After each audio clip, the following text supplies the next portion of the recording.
करते हैं। आज सावन का आखिरी और चौथा सोमवार है। आखिरी सोमवार होने के चलते शिवालयों में हर हर महादेव के जयकारे गूंज रहे हैं। सोशल डिस्टेंसिंग कायम करते हुए श्रद्धालु मंदिरों में पहुंच रहे हैं।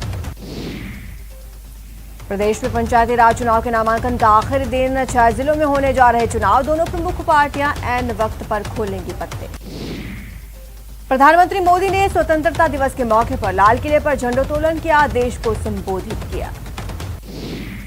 पीएम मोदी ने लाल किले की प्राचीर से 100 लाख करोड़ की गति शक्ति योजना का ऐलान किया। उन्होंने कहा कि 100 लाख करोड़ से भी ज्यादा की ये योजना लाखों नौजवानों को रोजगार देगी।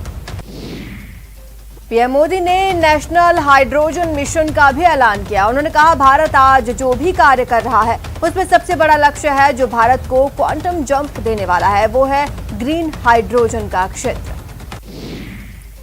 75वें स्वतंत्रता दिवस पर अटारी बॉर्डर पर देश के जवानों का हाई जोश देखने को मिला। अटारी बॉर्डर में हिंदुस्तानी सैनिकों की दहाड़ दूर तक सुनाई। रक्षा मंत्री राजनाथ सिंह ने दिल्ली में अपने आवास पर झंडोत्तोलन किया और तिरंगे को सलामी दी। इस मौके पर बड़ी संख्या में सुरक्षाकर्मी और गणमान्य लोग उपस्थित रहे। राष्ट्रीय स्वयंसेवक संघ के प्रमुख मोहन भागवत ने मुंबई के राजा शिवाजी कॉलेज में झंडोत्तोलन किया। इस मौके पर उन्होंने आजादी के सिपाहियों के संघर्ष को याद किया और देश के विकास के लिए शपथ दिलाई। मुख्यमंत्री अशोक गहलोत ने भी स्वतंत्रता दिवस के मौके पर जयपुर के सवाई मानसिंह स्टेडियम में ध्वजारोहण किया। इस मौके पर उन्होंने आजादी के सेनानियों को याद किया और नमन किया।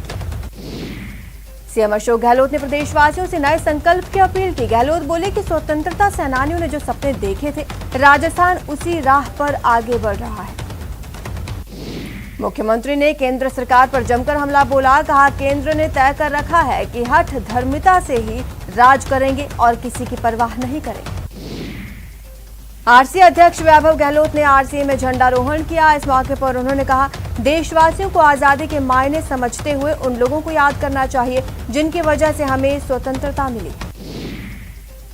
अजमेर के पटेल मैदान में चिकित्सा मंत्री डॉक्टर रघु ने ध्वजारोहण किया और मार्च पास्ट की सलामी ली। इस मौके पर उन्होंने कहा कि कोरोना काल में सरकार ने ऑक्सीजन सप्लाई से लेकर जीवन रक्षक दवाओं की उपलब्धता में कोई कमी नहीं आने दी।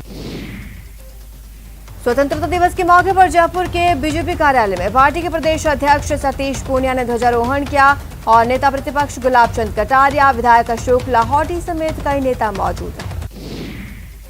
विधानसभा में स्पीकर डॉक्टर सीपी जोशी ने ध्वजारोहण किया। इस मौके पर डॉक्टर सीपी जोशी ने कहा, देश की जनता जितनी सजग होगी, संसदीय प्रणाली भी उतनी ही मजबूत होगी। महिला एवं बाल विकास मंत्री ममता भूपेश ने दौसा में दावा किया कि दौसा जिले में जिला प्रमुख और 11 पंचायत समितियों में 11 प्रधान कांग्रेस पार्टी के ही बनेंगे। 3rd ग्रेड तबादलों का इंतजार कर रहे शिक्षकों के लिए बड़ी राहत मिली है। 18 से 25 अगस्त तक तबादलों के लिए आवेदन किए जा सकेंगे। गहलोत सरकार ने 15 सितंबर तक सरकारी कर्मचारी और अधिकारियों के तबादले करने की इजाजत दे दी है। राज्य के प्रशासनिक सुधार विभाग में तबादलों की छूट की अवधि बढ़ाने के आदेश जारी कर दिए गए।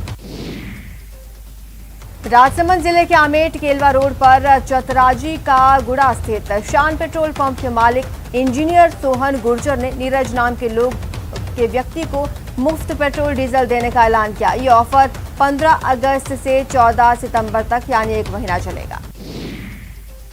अफगानिस्तान में तालिबान युग की वापसी हो गई। अफगान सरकार ने तालिबान के आगे घुटने टेक दिए। 100 से ज्यादा दिनों से जारी संघर्ष के बाद तालिबान ने अफगानिस्तान पर कब्जा जमाया। सत्ता हस्तांतरण के बाद अफगानिस्तान के राष्ट्रपति अशरफ गनी ने देश छोड़ दिया है। सूत्रों के मुताबिक अली अहमद जलाली अफगानिस्तान के अगले राष्ट्रपति हो सकते हैं।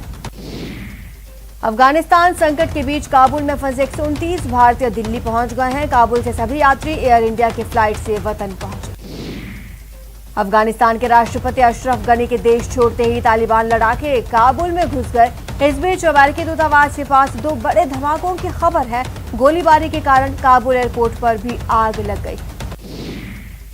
अफगानिस्तान के राष्ट्रपति भवन पर भी तालिबान का कब्जे के बाद यूएनएससी की बैठक। आज अफगानिस्तान के हालात पर की जाएगी चर्चा।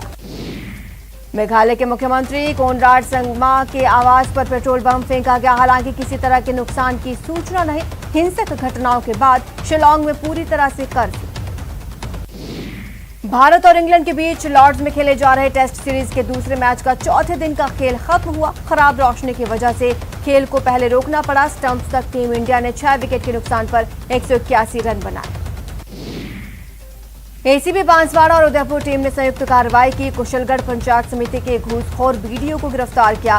फिरोज खान को नरेगा कार्यों के बजट में कमीशन के तौर पर 50,000 की रिश्वत लेते ट्रैप किया। कोटा के सुकेत थाना पुलिस ने बड़ी कार्रवाई को अंजाम दिया। देसी पिस्टल के साथ एक शातिर बदमाश को गिरफ्तार किया।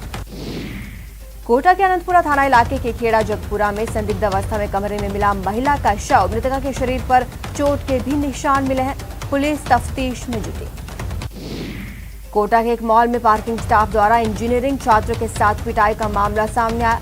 ये पूरा वाकया सीसीटीवी कैमरा में कैद हो गया।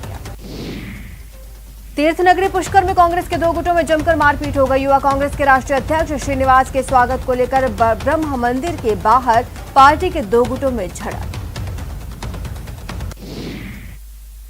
फिलहाल इतना ही। आप देखते रहिए न्यूज़ 18 राजस्थान।